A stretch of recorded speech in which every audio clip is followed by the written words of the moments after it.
Well, hell, here we are. Hello, crafters. I'm Big D, and I am painting tonight. Trying to knock out some of my Horus Heresy stuff. While I'm in between a few little side projects here. Hello, everyone. How are you? So what's on the table? Well, I finished my first squad of Gray Hunters, and a custom Praetor for my wolves. I'll have some better pics of him and the rest of my guys up on Instagram later tonight. And now I am finishing up a second squad of kit bashed guys while I await what I'm going to actually do with this army.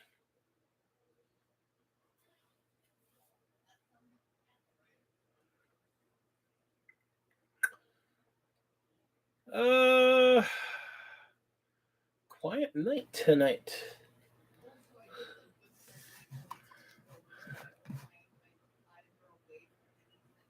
Quick, let all my guys know that we are here.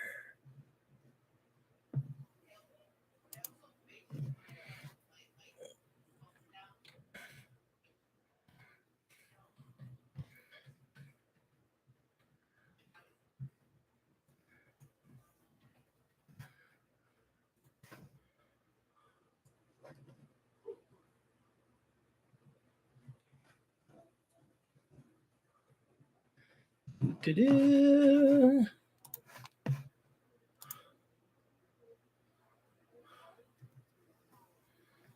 Oh.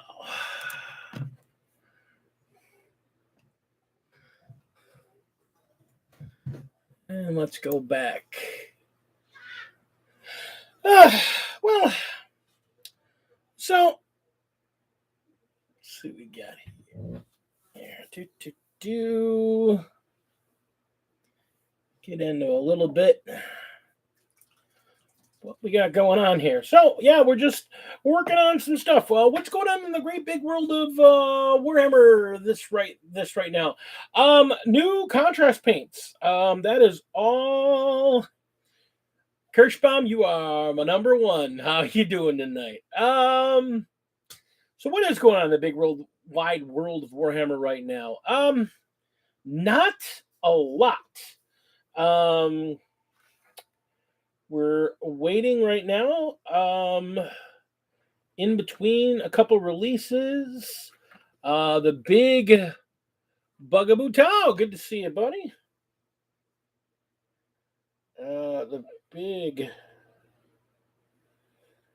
Bugaboo going on right now, again, is that there are new paints coming into production that we should start seeing soon. Some new contrast paints, which I'm a little excited for because there's a couple colors there that I think will be pretty cool.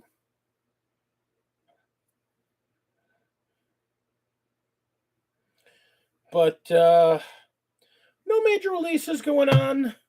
No major news. Last week was basically the last week of Nephilim. Nephilim is now live, so we should start seeing Nephilim results.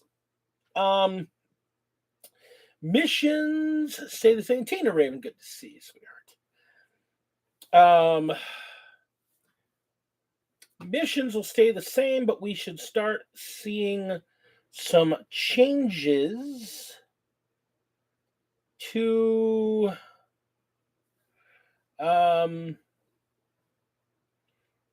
we should start seeing some changes to how secondaries work and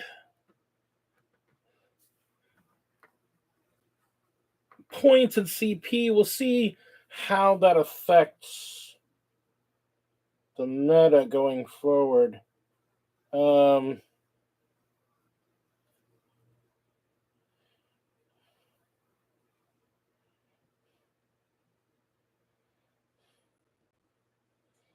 I know a number of people have been looking at modifying their lists and modifying their play style. I don't really know. I honestly don't know how it's going to affect me.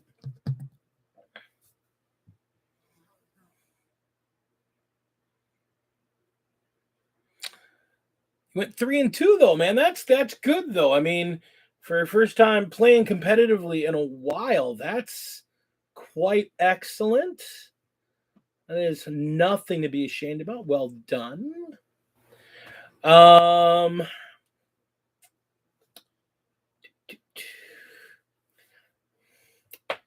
So yeah, I mean, there's just it's kind of everything's a holding pattern. I actually want to see a couple of matches with the new rules before I try to make any kind of judgment call on how well they're going to work or not.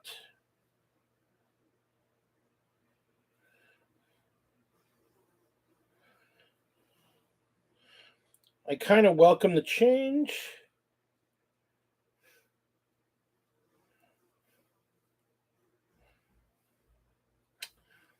Kind of like this dark scheme. I was interesting originally. I've been still kind of messing with some of these darker schemes and trying to soften parts of it here. And I don't know, I'm kind of digging this darker look a little bit. I like those guys. I don't know. Superfly, good to see you. Just play Age of Sigmar. I am going to be playing Age of Sigmar. Lovely, Tina. I will definitely be playing Age of Sigmar. The new General's Handbook is out for that. I need to get my hands on a copy of that. My Maggotkin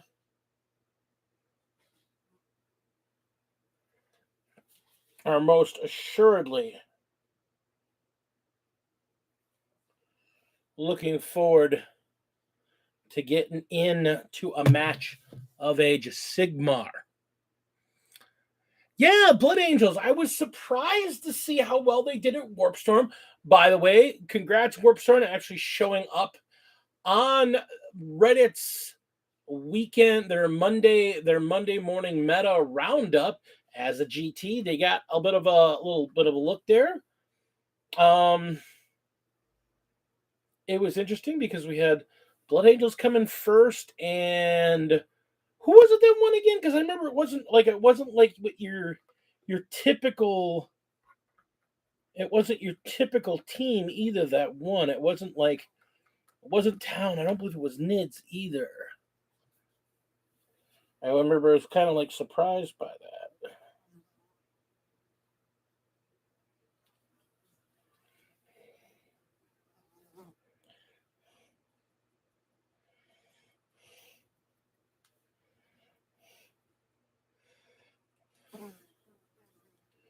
But yeah, digging some of these darker tones. I don't know if you guys can see that real well, but these darker grays, I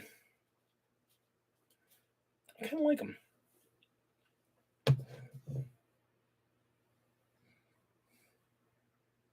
Oh, Nids did win, and Grey Knights came in first. I mean, came in third.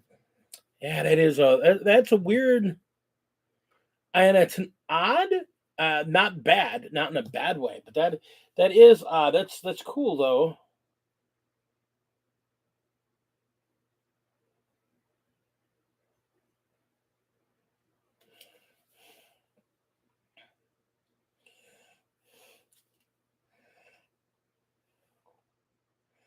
Trying to do not as sketchy as I normally do, but trying to be a little bit cleaner and a little bit tighter in my paint job on these. A lot of back and forth and trying to keep my lines clean and keep my areas clean and keep these looking nice and tight. Looks good though.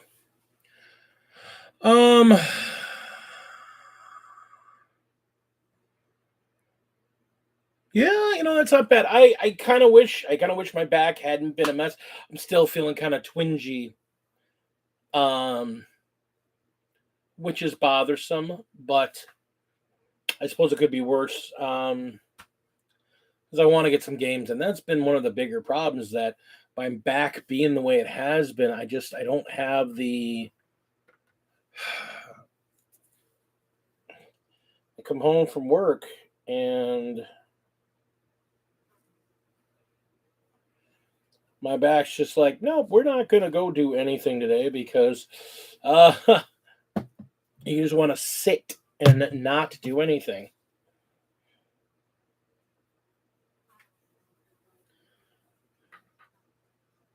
I mean, it's been good for painting.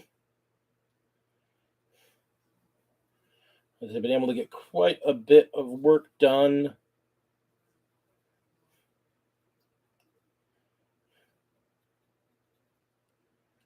On these Horus Heresy guys, and been able to do a bit of reading too on the rules and whatnot, which I'm really looking forward to playing some Horus Heresy.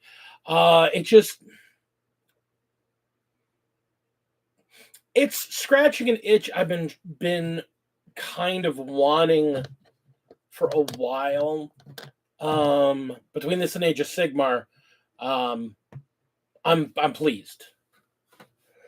I think Age of Sigmar is another one of those games. It's it's very much the narrative aspect that I really kind of dig. I want to get my hands. I watched a couple battle reports over the weekend, and I really want to get my hands on some Tempest of War cards. I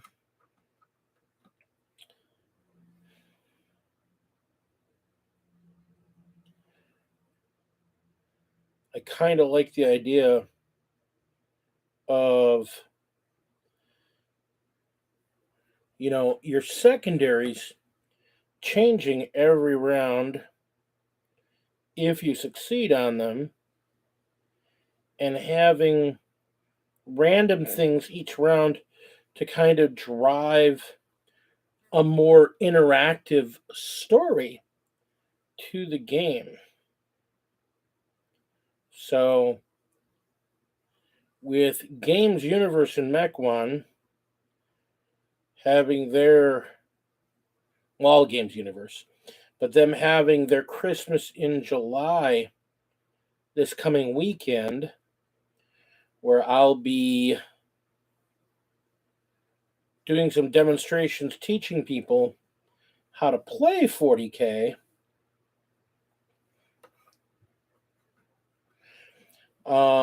They're also having like a 15% off everything sale, so I may very well pick up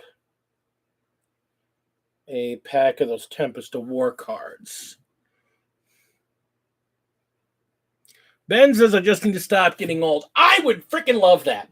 I would love to just find the fountain of youth and stop aging and remain a young, healthy, and not in pain man. Because let me tell you, getting old sucks. God, sucks so bad. It's terrible.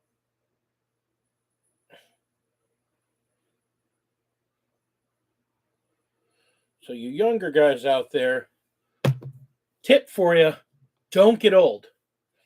It sucks.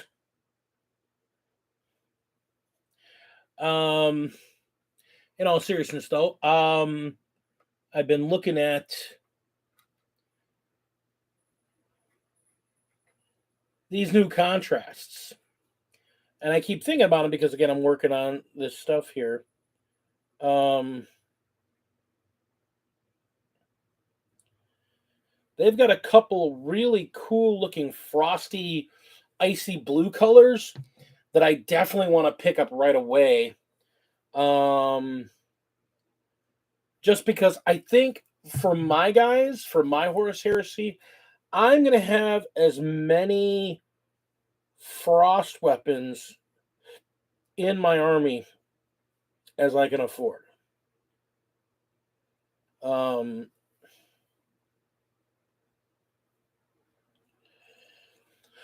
nice thing about Horus Heresy, the frost weapons are just considered an upgrade, tied to some specific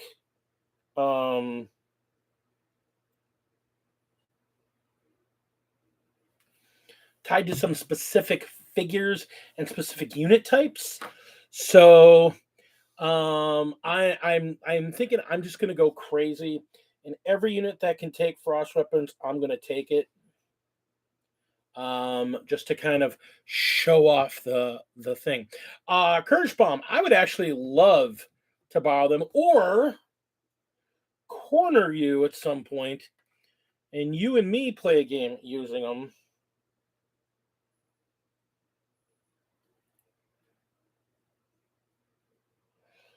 A little bit of Tau on Tau training exercise.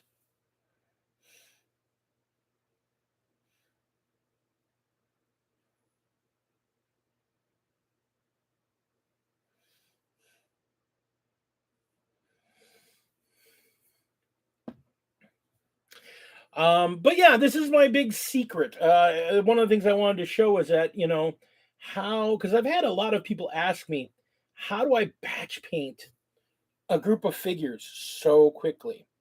Well, this is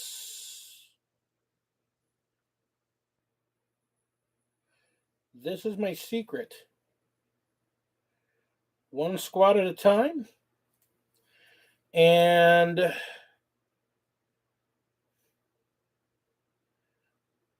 you put the paint on the palette. First off, you make yourself 10 painting handles. You make a number of painting handles equal to the number of people in a normal unit. And then you go through the steps with each figure at one time. So they all got primed together. Then they all got painted Necromancer Cloak Gray. Then when that dried, they all got a heavy overbrush of Signal Gray. From both of those are from Army Painter.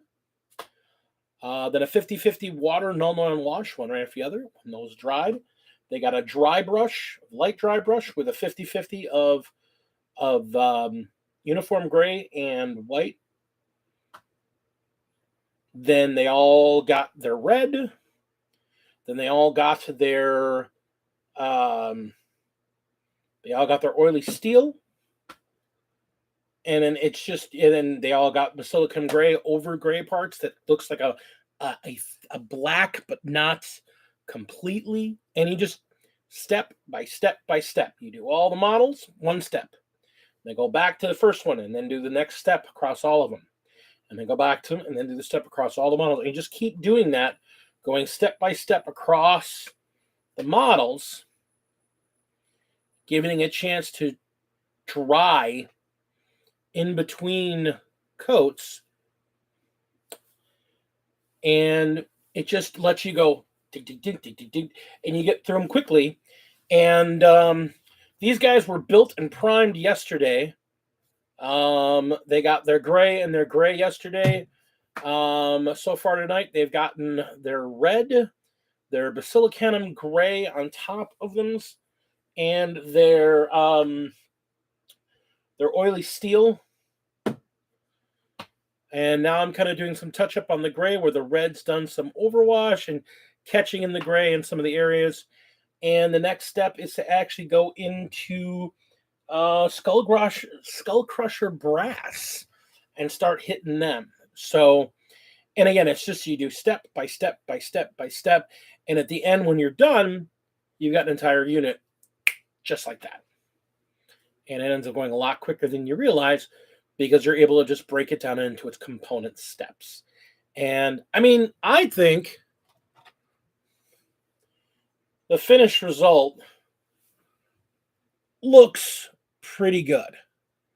I know it looks washed up because of the light up above, but I'm an old man and I need my light. But it's a good look. If you look at my Instagram, I've got the first squad of 5 out there. Like I said, I'm going to try to put some more out there later tonight. So without much going on, yeah, this is kind of a hobby night for me. This is just kind of a crank through, get things done, and get through another squad. We will not have the Commodore tonight. Hurts me at my core. How dare he take his mom out to a movie? There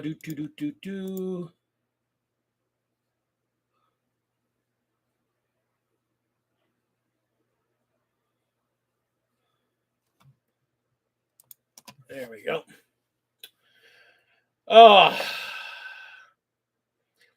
Decidedly, importantly, specifically,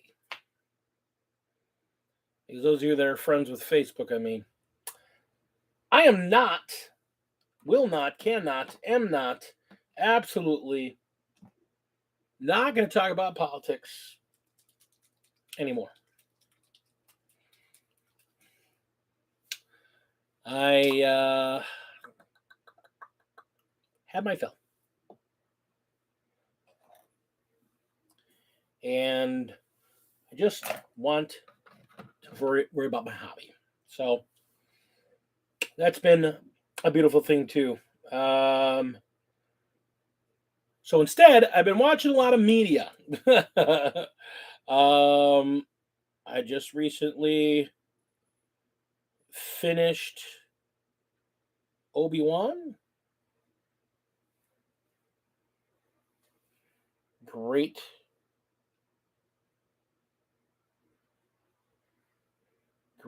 series. If you have not watched it, I will not give any spoilers away. But if you have not watched it, go watch it. It's great. If you're a Star Wars fan. There's plenty of a combination of fan service and good story to make any Star Wars fan. Antonio, you're a smart man. You're a smart man. Smart man. Good to see you, buddy. Good to see you. I gotta figure out what to put on that one. So yeah, at this point, they're kind of just drying. I let the red dry for a little bit. I also got these started. Spartan Tank. I got the black primed and then got a coat of Necromancer Cloak Gray on there. I really like this Necromancer Cloak Gray. It's a very dark gray with a slight bluish undertone to it. It's like a really super dark slate. I really like the way it looks. So this thing is going to be one of the next pieces to do, along with a Rhino. And if you hadn't seen it sticking up over here, I've got a Contemptor. It's one of my resin kits. It's a Twin Las that I had just pieces parts for. Nice thing about Contemptors, when I build the plastic one, I'm going to magnetize it, but I didn't bother with this one. Mr. Fish, happy Tuesday. Good to see you. Top of Star 1K encouraging you in Tempest. I would love to do it. Let's see here. GK third. 900 events. I'll lend you mine. Where's the boy? The boy is actually at his best friend's house. His best friend has a couple days off. And so he is up at his best friend's house. And they are playing A Song of Ice and Fire. More likely going to be Starks versus Free Folk, since they borrowed my entire army and the starter box. So my entire army. I'm a Free Folk fan. I just like giants and smashing stuff. So the nice thing about that the figures are just nice enough that if I wanted to paint them, I could. But if I don't paint them, I don't feel guilty, especially because I'm not competing with them. I'm just playing with them. I love the game. I've just been so kind of consumed lately with Horus Heresy. I haven't been able to really think about it. I mean, I'm digging this whole Horus Heresy thing. The more I read, the more I enjoy. I'm listening to Horus Rising right now, and enjoying that.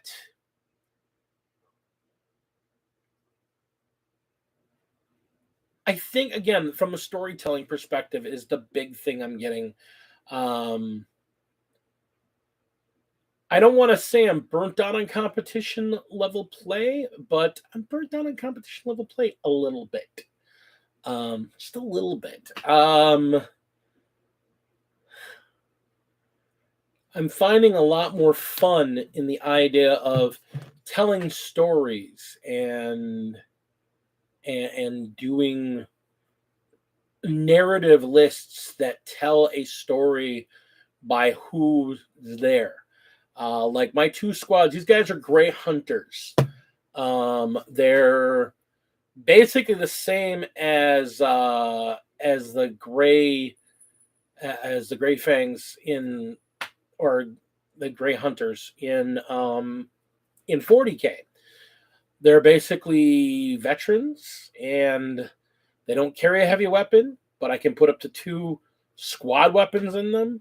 They all have chain swords. They all have chain swords. They all have bolters, and they're a wolf-specific unit, and they count as a troop. So, Squad 1 has a pair of plasmas. Squad 2 has a pair of meltas. And if I do a third squad of them, it's going to be with a pair of flamers, so that each one of them has their own specific thing. I think even for the set that I put the flamers in the 2 guys' hands, I'm actually going to put a hand flamer in the sergeant's hands, just so there's this fun consistency within the army itself, where they all 1, 2, 3, 4, 1, 2, 3, 1, 2, 3. I'm missing one guy. 1, 2, 3, 4, 1, 2, 3, 1, 2, 3. No, it's all there. Where's the sergeant? Oh, here he is. He's the guy with the rune sword that I'm going to turn into a power weapon, or I'm actually going to turn into a frost weapon.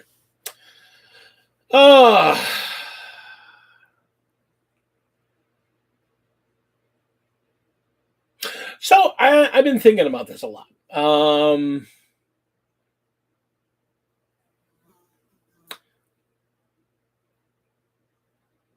It always was a story that drew me to the story and the mythology behind Vikings in the real world, that drew me to the Space Wolves in the first place.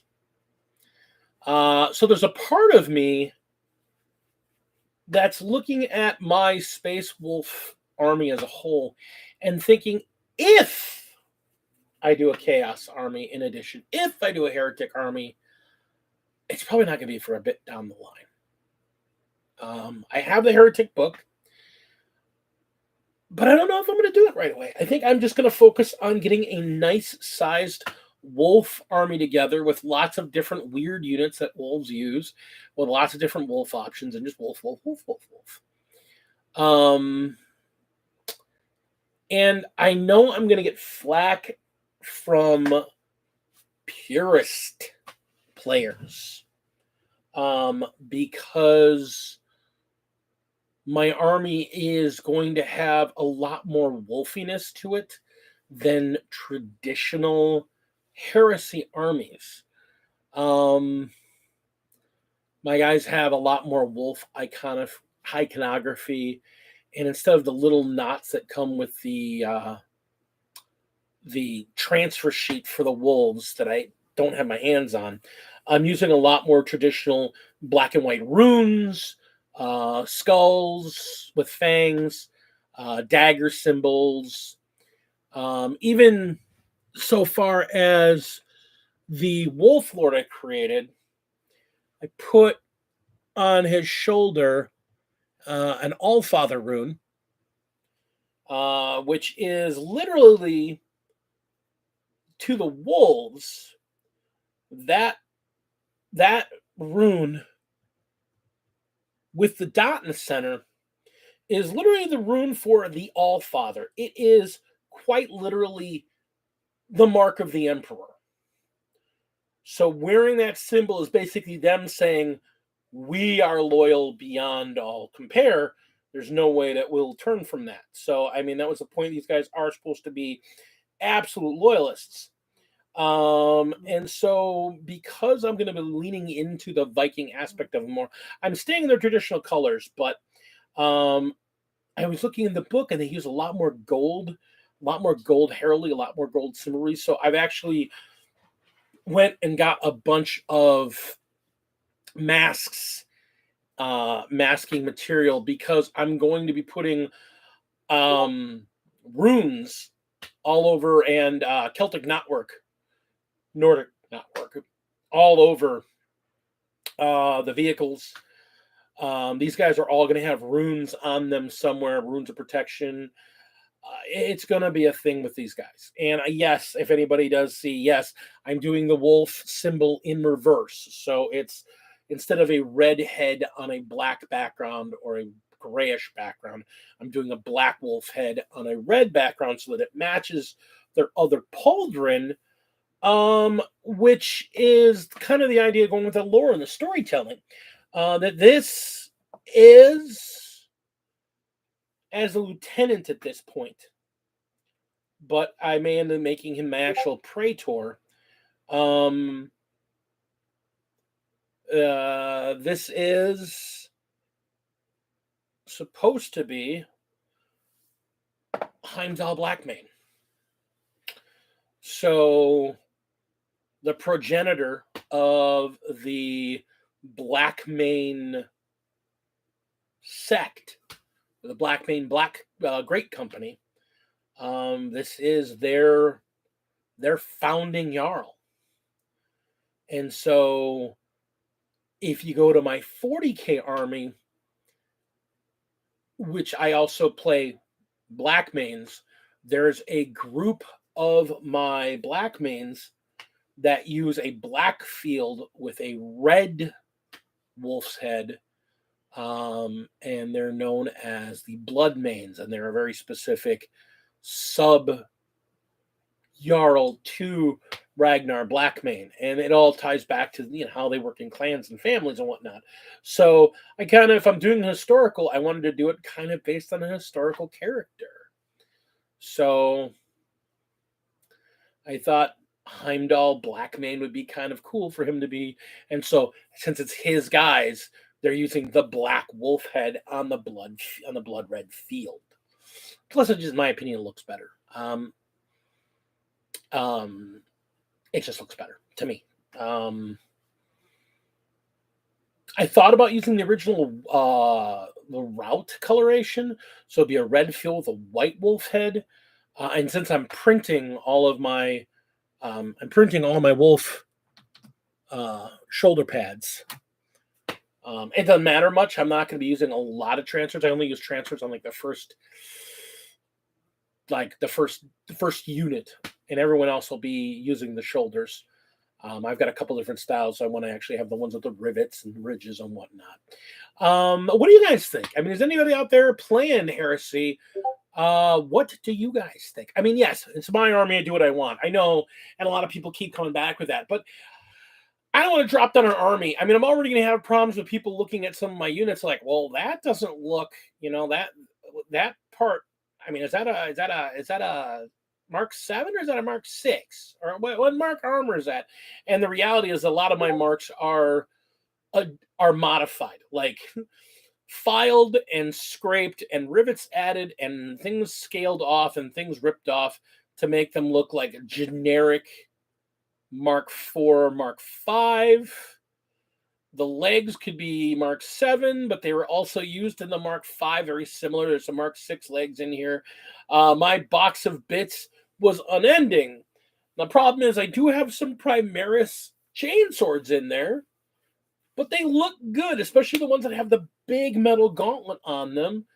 And they look good, so it's like I'm just going to use them.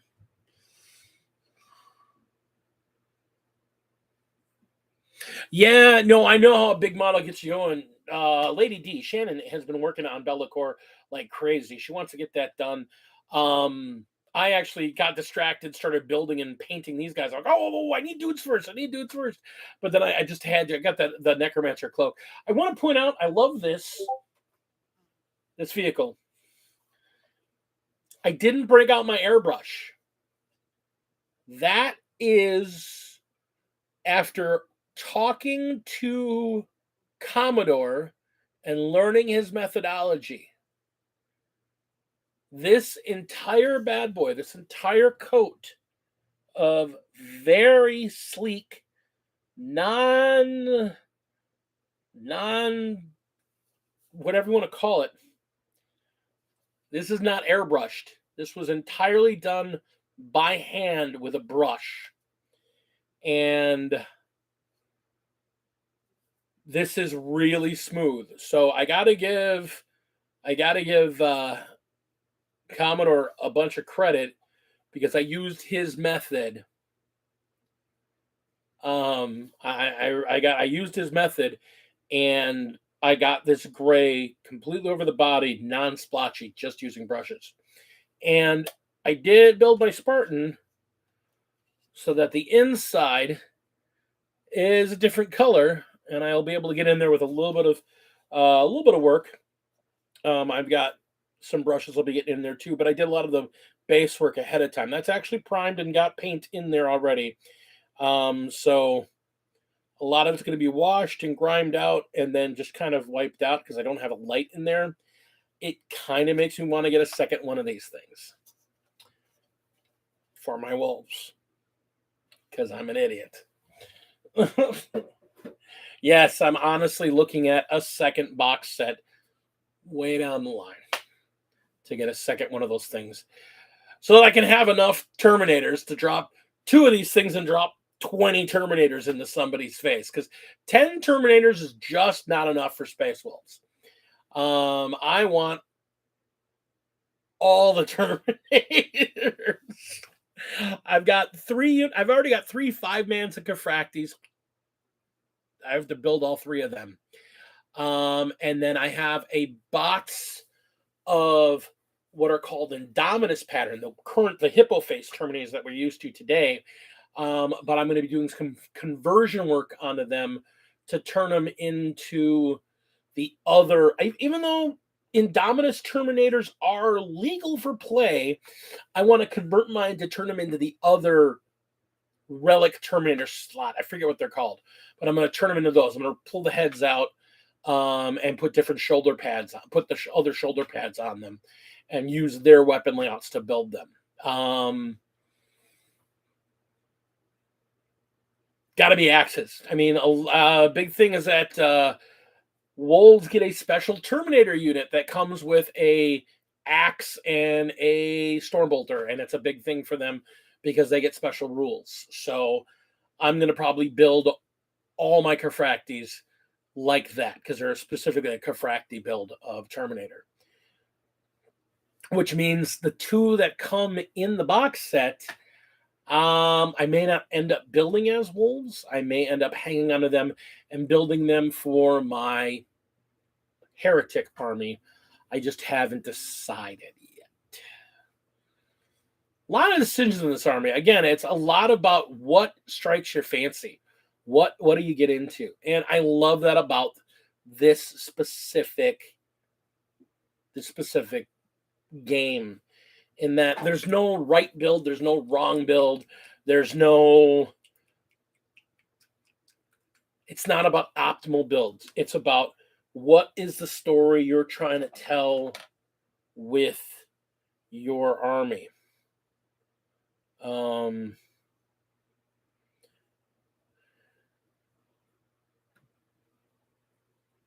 a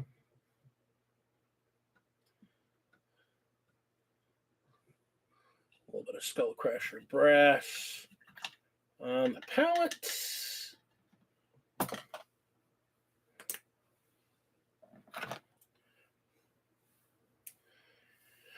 And then back to the glasses and start doing these detail work. So, after these guys, when I'm done with Horus Heresy, or at least when I'm done with them for the time being, when I'm taking a break from them,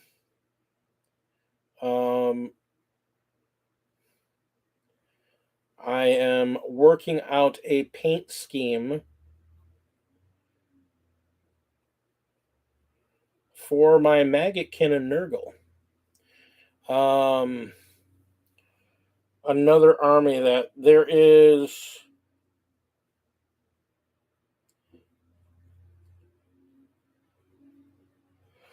I guess if you play in competitive scenes, there is a optimal build.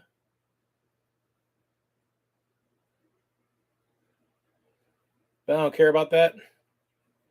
Not in the least. Not in the least. I know what I want to play with them. I'm going to have 2 full lists. One of them is going to be mainly demons, with maybe a couple mortal HQs, but not many.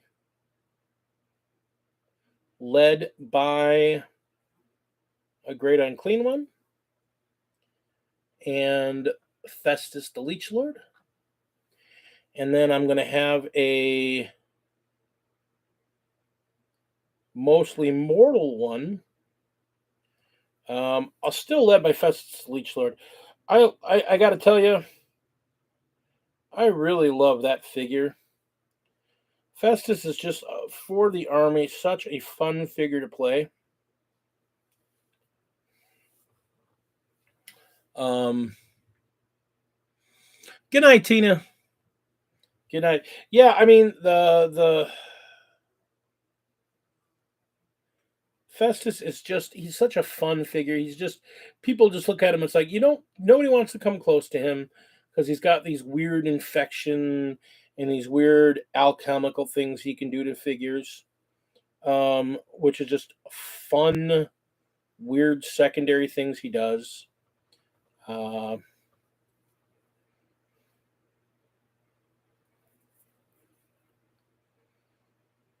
just that little touch of gold. Just that little touch of gold. So much for the model. A little touch on the back there, handle, the chain blade, that rim on the shoulder, and then the rune on the wolf's head. Whenever I see people talk crap about GW's paints, oh, this one's better, and this guy's better, and these guys are better, and this, okay. I'm not saying there's not better paints out there.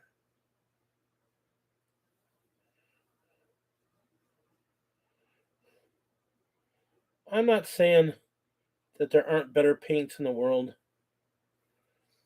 But it is not like the GW paints are bad. GW paints are quality paints. Good pigment count. And I'm glad they're kind of reformulating some of the shades. And I'm glad they're giving us more shades to begin with. I like that idea. I think that's always a benefit. And well, you guys know I love contrast paints. I think they're just such a good product, especially if you're getting people interested in getting them over their fears of how long it's going to paint and how long it's going to take to paint an army.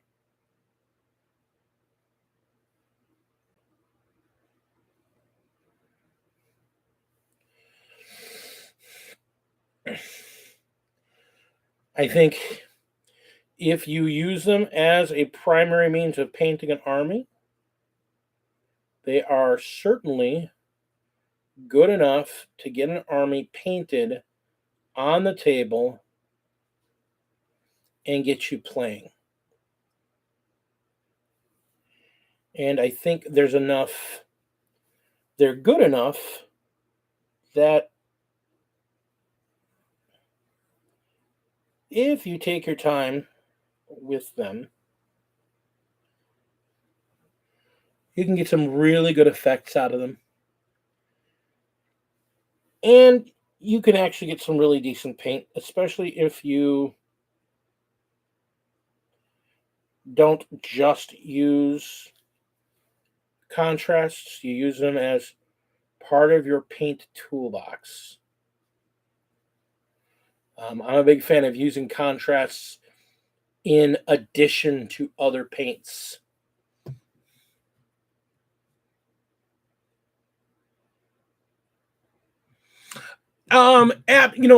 Fish, you're absolutely right. I feel that same way about a lot of things. For me, the reason I don't like the apple barrel paints for figures is because of the viscosity of the paint. It's a little too watery for me most of the time, or it gets really gloopy and you got to water it down. And by the time you water it down, you lose a lot of pigmentation. But that being said, when I'm doing kit bashed or homemade terrain, man, I use craft paint. I don't use miniature paints on that. I use craft paints and they look great. I even use it on some of my regular terrain, like some of the plastic purchase terrain, the GW stuff. I use craft paints all the time. Honestly, what is it? I think it is Apple Barrel. It makes a paint color called asphalt that I have never been able to get a perfect match for. It is literally the color of asphalt. It is perfect. It's this bluish, grayish, blackish. It looks like asphalt. It's beautiful. Yeah, exactly. Big time for that. And I mean, I'm the same way with my brushes. Um, I see people buy 8, 10, $20 brushes, and they say, "Oh, it makes a big deal." And I'm like, I've used expensive brushes. I have. Um, and because I'm a sketch painter, I do a lot of like sketchy work while I'm doing it, and I will sit there with the same brush and rinse it out and do one color, and immediately rinse it out and deal with another color, and immediately rinse it out and go to the third color, and then using one brush to do all my work. I am incredibly rough on brushes, and I do not see the difference. And I have people swear at me. They're like, that's not true. There's no there. You can definitely tell the difference. If you can tell the difference in your brushes, then I'm proud of you, because then you're obviously a much higher. You're on another level of painter than I am. I go to Walmart and I get their synthetic golden Taclon multi-purpose acrylic small detail brush kits. It's $4.95. There's 12 brushes in there, and I get a lot of different sizes. I use the smallest ones first, and I get bigger brushes for doing good pieces of dry brushing with and doing wash work. I get a bunch of little ones.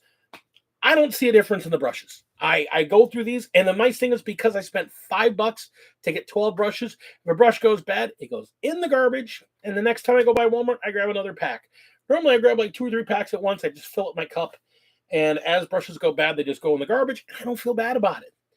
If I was buying $10 brushes, I'd feel bad every time. Yeah, I mean, that's the thing. I'm exactly the same thing. I'm an angry brush. It's like, I want to get in there and like stab, stab, stab, trying to get color into where I want it and try to be directing and trying to get exactly what I'm going on. Um, I know exactly what you mean as an angry painter, and that's who I am. I mean,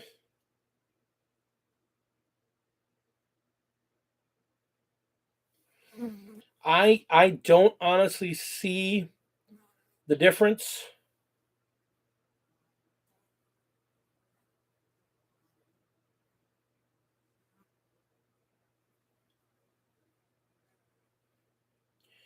I don't see the difference. I've tried. I just don't see the difference, so I can't see the point in buying, you know, Windsor Newton, $10 high end artiste brushes. Now, I will say, my wife, who is a phenomenal painter, definitely says there's a difference. And she like picks up my brushes brand new, and she's like, and she doesn't like them. She doesn't like how they work. She doesn't like their feel. She doesn't like their firmness or whatever. There's a lot of different things she doesn't like about the way they work. And so she uses those good brushes, and she gets good effect out of them. No doubt about that. She's a better painter than I am.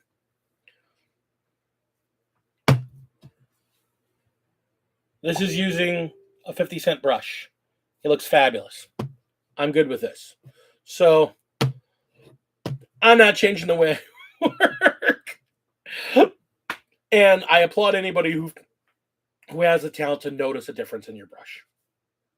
I'm not one of them. Yeah, yeah. I like I said, you and me, fish. We're kind of in the same boat. I got brushes here. I mean, I try and clean them out. I keep a small container of acetone to try and clean my brushes. I've got some denatured alcohol to try and some paint cleaner, some brush cleaner to try and clean them from time to time. So I'm not just wasting my money on brushes. But when they get to a point where they're just like, nope, we're not doing this anymore. Yeah, you become a dry brush. And again, I don't feel bad about, my God, who is chatting at me?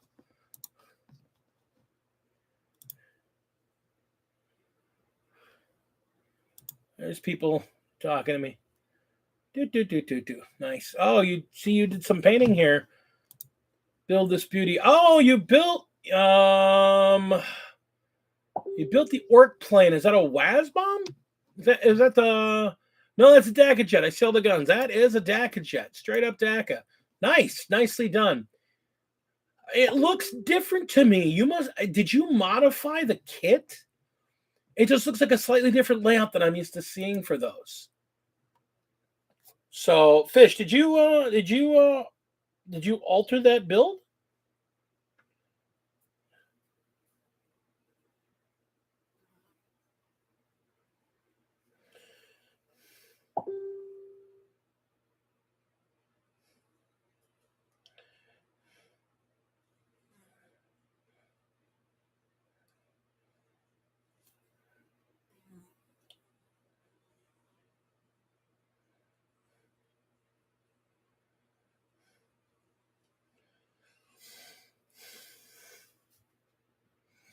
Yeah, no, yeah. Yeah, and see, that's what it looked like. It looked like it was like, hey, the front end, yeah, but there's the guns, but it looks weird. The tail, yeah, you did a real good job of that. It looks solid, man. It's a good looking kit. I mean, I love the kit to begin with. I eventually, when I give my orcs some more love, I want to get one for them. Um,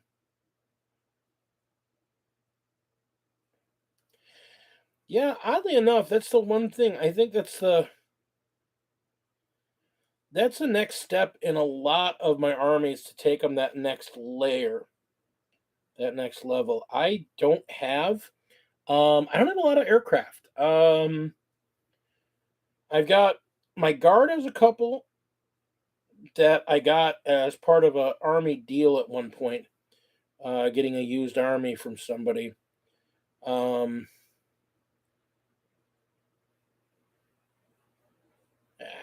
I'm gonna clean that up.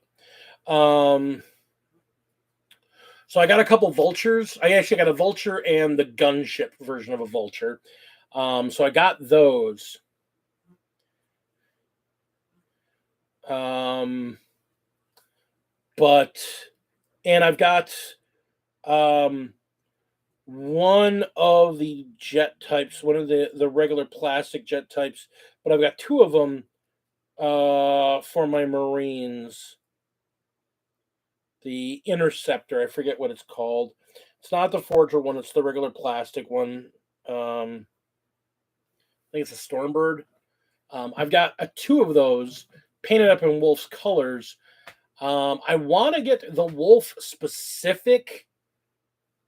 I want to get the Wolf specific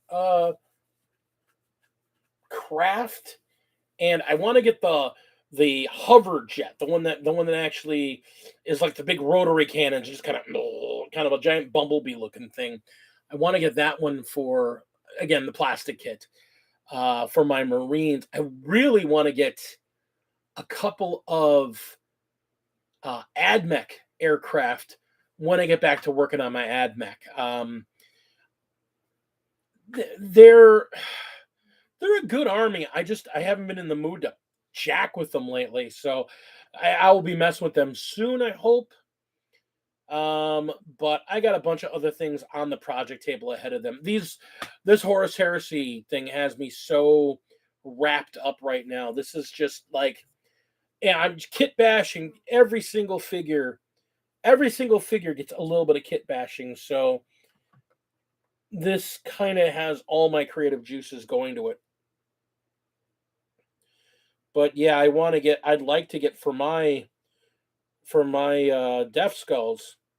I'd love to get a couple. I'd actually, I think I want to get like a Dakajet and one of the Burn Obamas.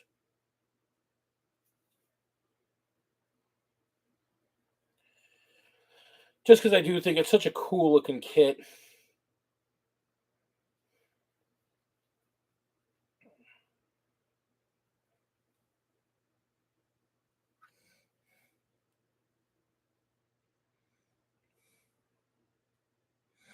Well, and that's the thing I love about orcs. I mean, I built like 2 trucks, um, and between the leftover parts I got from my trucks and other bits from other kits and a body of a nice military vehicle I got at a Goodwill, I'm going to be building a battle wagon. I've already got all the parts kind of sitting in a box together. I just have to sit down and actually build the stupid thing. But I'm going to be building a battle wagon completely from scratch for them. And the nice thing about it with the orcs is that nobody bats an eye at that. You know, you put down a proxy model that's made by a company for another army, and they can see that you've done modeling to make it look appropriate, most people aren't going to complain. When you do it for an orc, you put down this crazy pile of pieces, parts, and junk that you kind of slap together and put guns and rivets and crap all over. Most people go, "Oh, it's an art thing," and don't give it a second thought. And that's probably, I mean, that was probably straight up. That was pretty much what got me into orcs in the beginning. Um, Between printing and kit bashing, orcs are just such a fun army. And now that they're a little unnerfed, there's some thought to finishing them up too. I got a lot of armies that I have points. I got a lot built and points in them, but I don't have a complete army ready to go. So, orcs are another one of those. Like I want to say I've got like 1,500 points of orc built and painted. And I want to finish them off because I love them.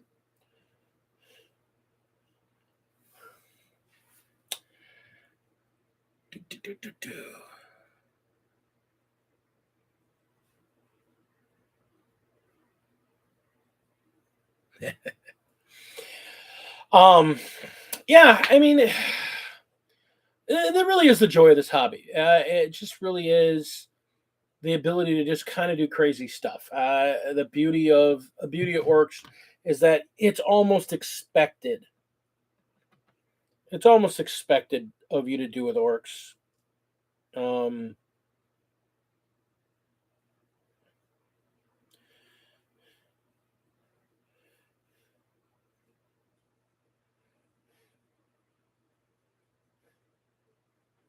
People kind of expect orcs to just be crazy looking stuff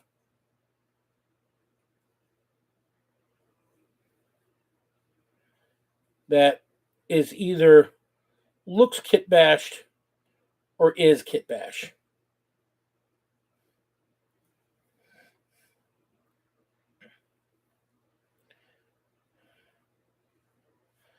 I am going to probably have to kill this brush soon.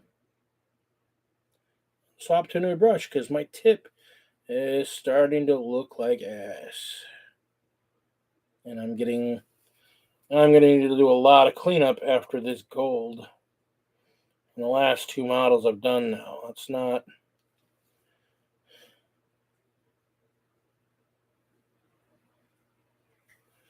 That is not optimal.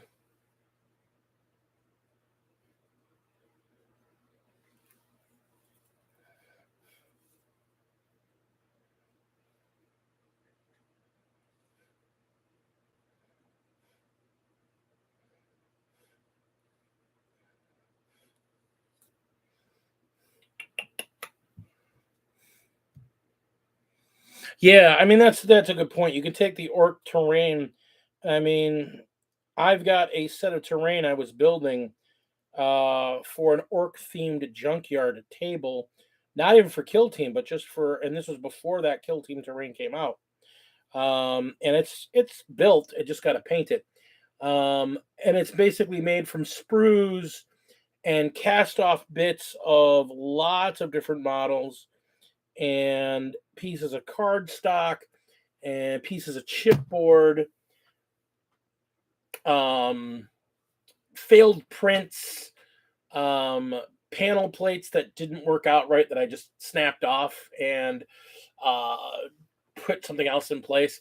So it's just junk, and it looks fabulous. Two floors, a lot. It's heavy. It's on fiberboard bases, so they're nice and sturdy. I've played games on them. People like really like the terrain because they've got windows where they need windows. And they don't have windows, but they have doors. Nice hidey holes, very clear basing. I need to just paint those things up and get them on a table. I want to use them for, again, one of the battle reports I want to do for that upcoming series of battle reports we're going to do after we get the studio moved into the new space.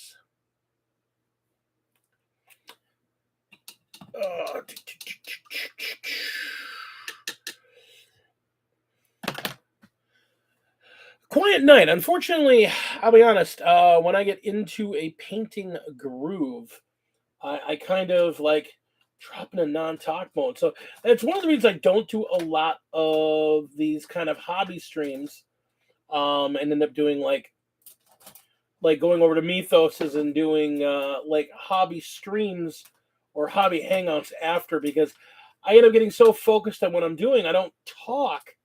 And I'm just like, and I'm not like holding the piece up, and I'm not doing like, oh, and try this technique. Now, there's no technique to what I'm doing. I'm slapping paint on a model until it looks better than it started off with. So,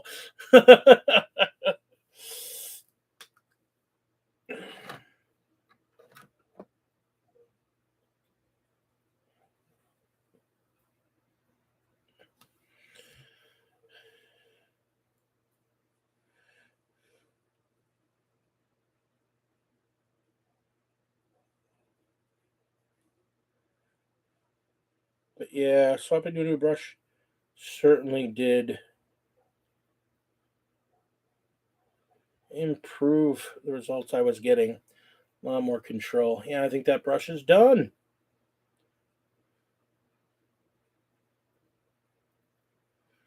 Just have to now go back with some of the red and some of the gray and kind of clean some of that mess up.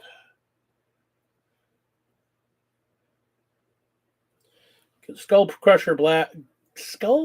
crusher brass. Like, probably one of my favorite metallics, but it sticks out. Man, it is bright.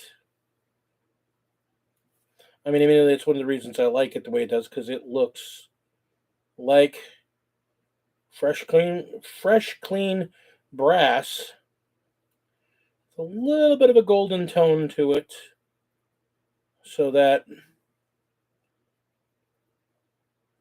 you put a little bit of a watered down Agrax or Cadian flesh wash on it, and it gets like this burnished gold color to it, which I really enjoy. Or you put a heavier Agrax on it, and it looks more like a heat fouled bronzing. So I use it for, like, if I'm going to do heat fouling, I'll kind of half put it on where I'm going to do the heat fouling, and then foul it up with some Agrax, and it becomes a very good look.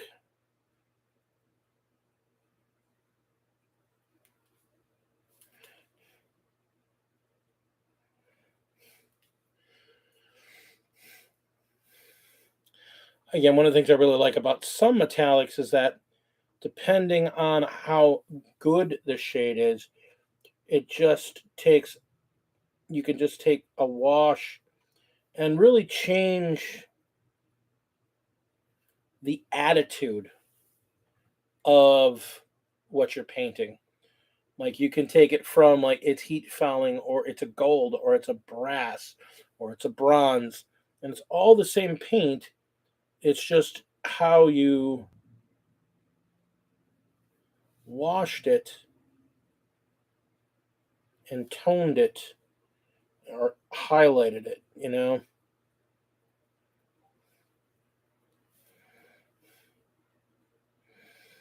And again, I know there's going to be people, they're going to look at this and go, there's too much gold in that figure. If you look at the Space Wolves in the book, man, they use a lot of gold on their figures. They just don't show it in there. They go, oh, it's just silver and gray. Yeah, you look at the figures in the book, they've got gold highlights and gold pattern work all over their armor. It's crazy. So I'm not going to be able to draw 28 millimeter Celtic knotwork on greaves and stuff. So I may have to actually get the decal kit, but in the meantime, I'm gonna put gold. Gold, I love gold.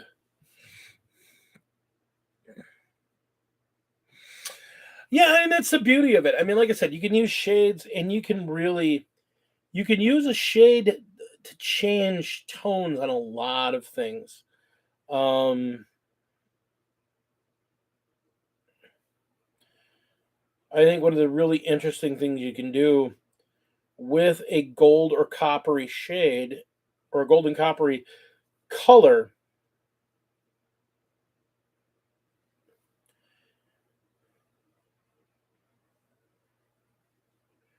you don't always have to use nylock oxide to make it look burnished or tarnished. A nice green shade or a nice blue and green shade mixed together really kind of tones it as it's starting to tarnish, but it hasn't really turned yet.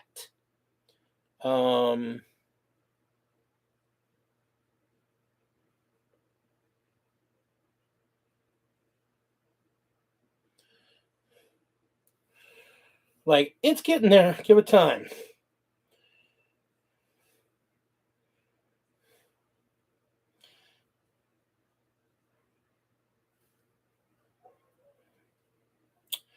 I also saw a lovely photograph of a library in Maryland, and it's got an iron shake roof with copper caps, and there's some pieces of iron that are on the front of the building in different places. And if anyone ever looks at one of your buildings if you don't have an even weathering all over it and they say anything, I kind of want to take this picture and show it to them because this building, it's a real life building, but because different materials weather and age at different rates, it looks splotchy. The building itself looks very splotchy, but it works for the building. It looks good. I mean, it's definitely a very interesting looking building. And anybody who says, then you don't understand that the real world, not everything ages and weathers at the same rate. Um, and especially, how much of a tin to copper mix you have in your sheathing, how much iron, how much carbon in your iron, as opposed to, does it have a patina? Is it a lacquer? Is it a lacquered iron? Is it sealed? Has it been brazed? Because there are a lot of ways to keep metal from wearing. Some are more effective than others. Some are only effective in certain environments.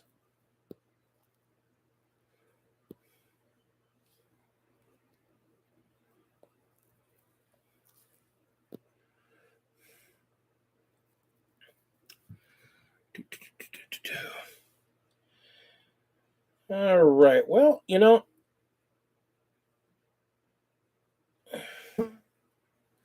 a little bit of time left. Let's shift gears and talk about the future. The future. So, Warp Storm, again, a tournament series I'm involved with. They had their first GT this past weekend. A couple of you were there, obviously. Went really well. They're going to have their July event up in West Bend, and then the August event will be in Milwaukee. A couple more events leading up to the end of the year. I'm not going to participate as a player in the July event. I kind of want to see a couple. I want to see an event with the Nephilim. I want to see a couple events, like not.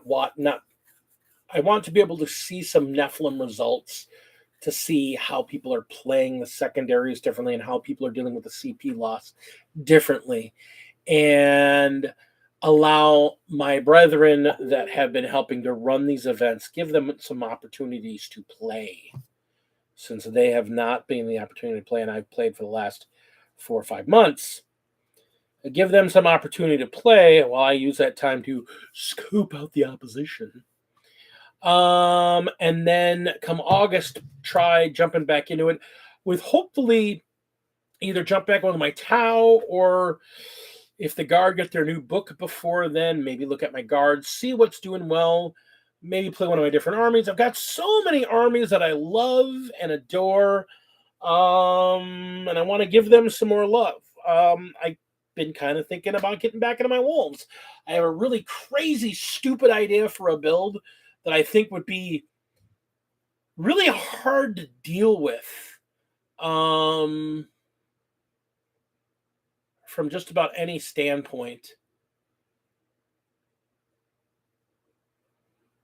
But I'd have to get a few models to make it work, which, oh no, I'd have to get more models for my wolves. Whatever shall I do? Because I want to do some kind of crazy stuff with it. I don't know. I'm also kind of looking at maybe quick shifting into my AdMech. I was messing with some numbers now that the Robo Chickens got core added back onto them. It certainly makes them a very different unit. So I got a couple options. The beauty of having as many armies as I do is having options. And so there's a definite thought behind waiting until August to play and maybe kind of spring something very unexpected out on people. Stay tuned for that.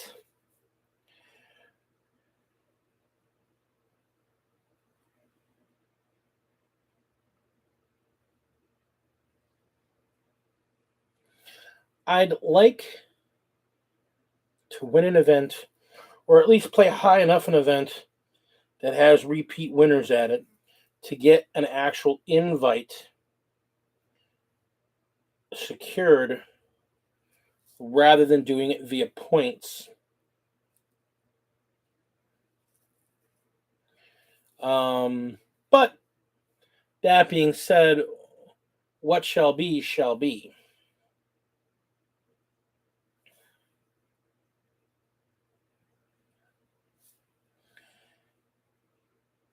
NIDs are still a force to be contended with.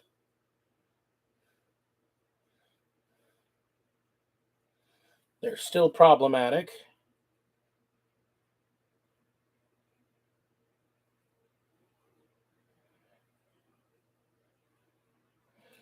And we'll see how Nephilim has truly affected them over the next couple of weeks.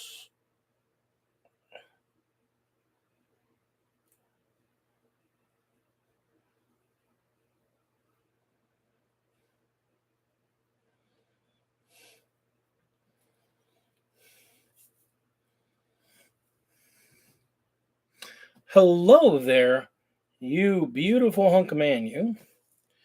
Working on some Horus Heresy wolves.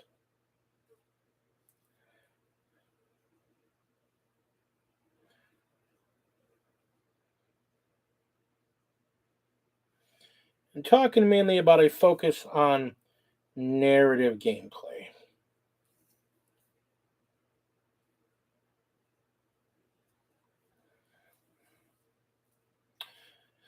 Man, I love Skull Crusher Brass. My goodness, I love this paint. I mean, that just jumps out at you, especially when the rest of the model is just this very dark gray. The red and the brass really jump out at you. God, I got something in my beard. Ah.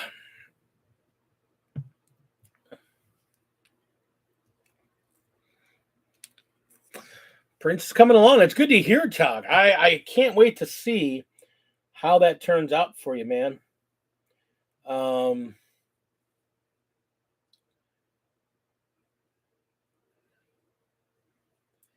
He is such a beautiful model.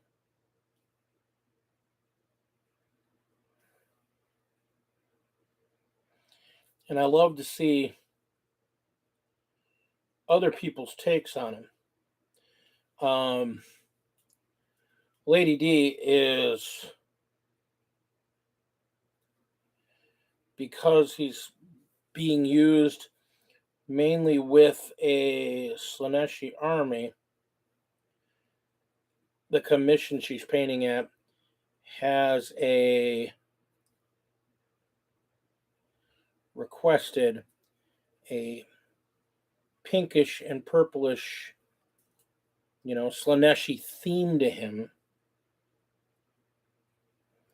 So I love seeing another one. I saw another one where they did them in just shades of black and gray, but then they took that base he's on. He's on this incredible base. People haven't actually looked at him. He's got this incredible base he's on, and they made it look like it's a roaring, blazing hot magma in the cracks, and so he's underlit in these beautiful flame colors. So it really looks like the only light is coming up from the ground. It's just saw that model. I was like, that is a gorgeous take on the model, and real masterclass in OSL.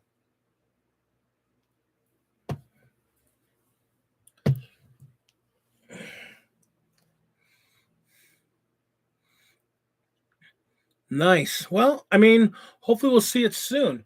So this week, today we got our stream, obviously. Tomorrow, we are at Game Universe with our first full day where we're going to try and play some very small armies just to get the rules down. But we're going to try and play some Horus Heresy. That's why I'm kind of rushing and trying to get these guys done, because I'll have an HQ, 2 squads, and then like a vehicle. We're going to try and play some Heresy tomorrow. Thursday, we've got Age of Sigmar, also at Game Universe. I should be there. I know I've kind of missed it sporadically lately. Again, my back has just been bugging me, but I'm hoping to be there this week. I want to get some reps in with my Maggotkin. They want to vomit on people. Man, I love that power. Yes, the Maggotkin have a psychic ability where they literally vomit damage onto opponents. Such a fun ability.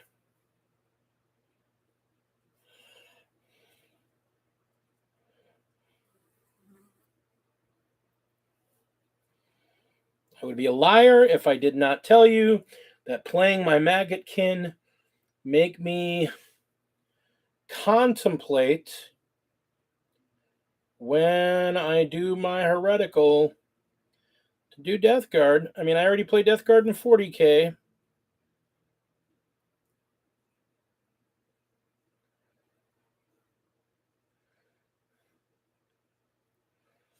And since I have nothing more than a single model invested into Word Bearers so far, I'm still quite able to change armies. So I'm thinking about it because, again, they get those wonderful scythe Kafraktis in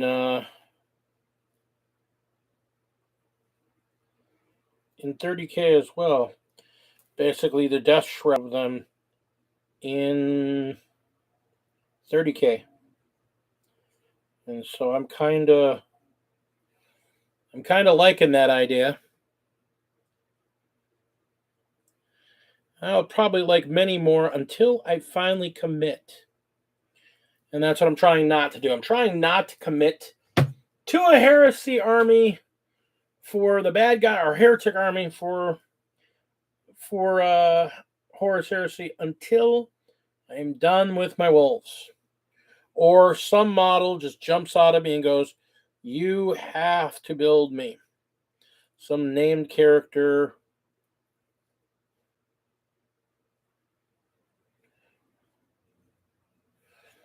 I mean, because there's still a part of me that's looking at the Word Bearers and going, I love you guys because you're evil, but you're red, and I hate painting all red armies. Just because of my red-green, my red-toned color blindness. I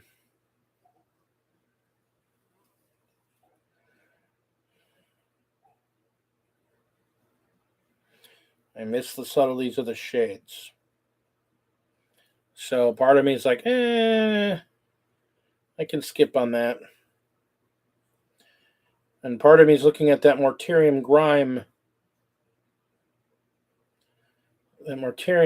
shade and some Streaking Grime from AK Interactive, and looking at what I could do with a eggshell colored marine with green and brass pads that just kind of rub that stuff all over and then streak it down. It would look gorgeous. It would look just really, really good.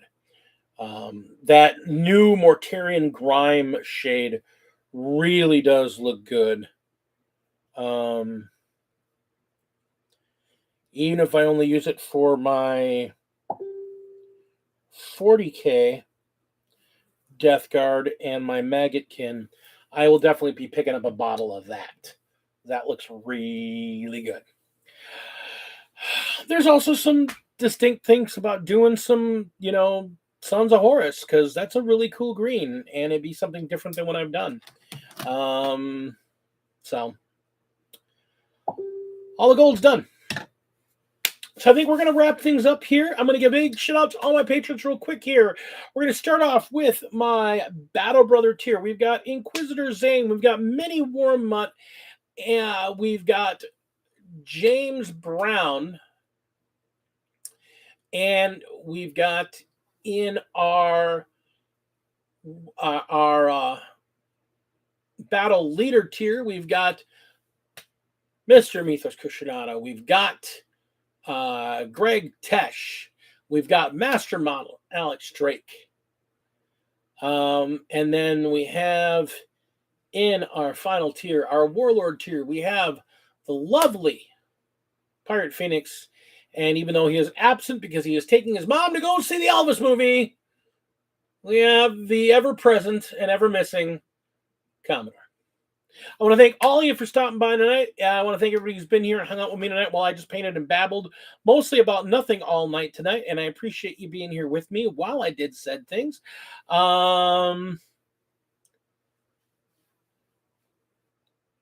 If you'd be so kind as to ring that bell, hit that subscribe, hit that thumbs up, and let people know we're just here to have some fun and talk about the hobby and enjoy ourselves. I would appreciate it, and I appreciate you. And until next time, stay epic.